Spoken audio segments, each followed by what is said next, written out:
How to fix missing toolbar. Today we are talking about how to fix missing toolbar in Photoshop. Tool panel, layer panel, color panels we are discussing here. First of all, go to Windows, click Options, and again go to Windows and click Tools, and again go to Windows, click Colors.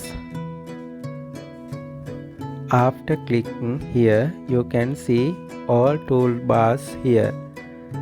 Toolbars and color panel also, and layer panels you can clearly see it. See you next lesson. Subscribe for more videos.